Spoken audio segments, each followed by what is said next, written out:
Hello everyone, Tony from TDD Construction, and today's video is going to be how to install a fire rated wall.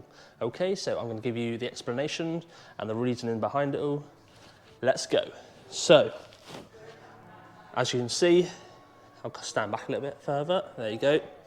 So, you have a normal stud wall, okay, going all the way through. So your studs are 400 centimeters in between. The reason behind that is, as you can see here, full board sits halfway on each upright. Okay, so full board is 1200 by 2.4 high, and you can fit that straight to the wall, nice and easy. But here what we've got, as you can see in between the floor joists, there you go.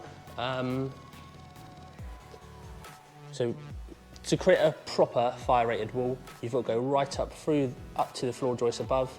So what that does is basically it acts as a complete fire barrier. So if there's a fire in this room, it's going to be contained in this area alone for a lot longer, okay? So it's not going to spread out any further.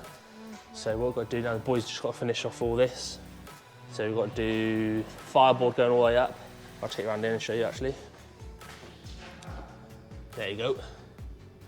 So the boys have put the plasterboard, the fireboard right up to the top, so up to the floor joist and the floorboards above. This is double fireboard, so that creates an hour-long break, which means it should hold and resist the fire for an hour, so it gives you a chance to escape.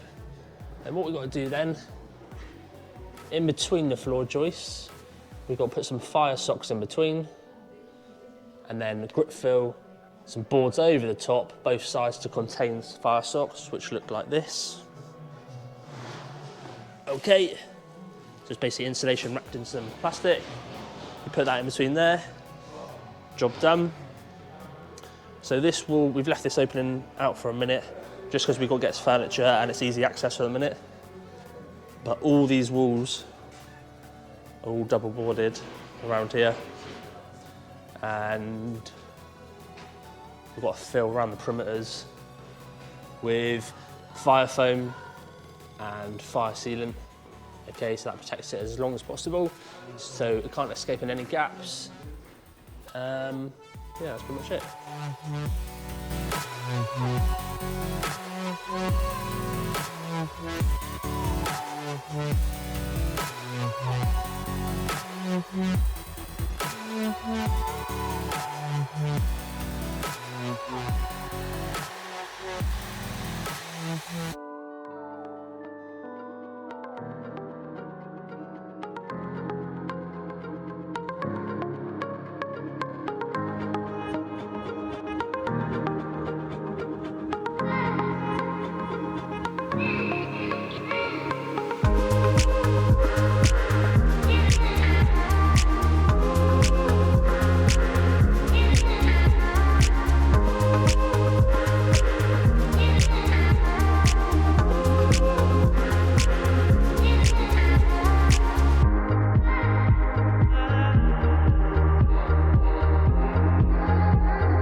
So yeah, you put it up, there you go, and it just grabs.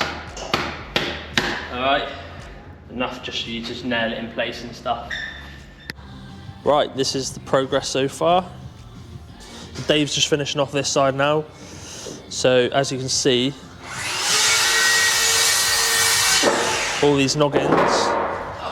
So the noggins are all staggered, yeah, so they drop down, so you find your centre point, which is marked all the way through, as you can see. So it's marked all the way through, you stagger them, so you see that? So that's the top of the line there, and then that one's the bottom of the line. That gives it a lot more rigidity throughout the whole wall then. What we're doing for a minute is leaving 2 timbers out, so we've got a nice walkway into this room, because at some point we've got to do a knock through into the existing gym. There's going to be one big long gym then basically, all the way through. So that's the plan today. Boys will get that finished off, and we've got to do we've got some patching in to do in the ceilings, just to rectify all that, ready for plastering. And then we've got a double fireboard, both sides. So that's ready for, that'll be ready for plastering then. That's pretty much it today.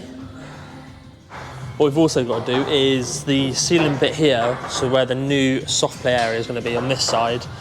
We've got to extend the bulkhead up there. So we're going to follow this pattern here. So a half moon, you imagine on the ceiling coming through and around here.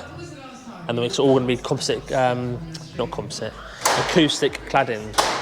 So all the oak acoustic cladding's going to go up on there.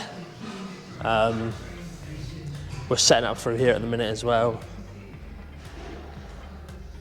So just altering these bits. And a little stud wall we've got to do across here, up there. So that's going to be a little cupboard from the other side. So where this door is now, the access into this cupboard.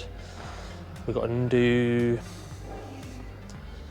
so this doorway here, we've got to add another door, the same, the other side. So you've got an in and out into the bar.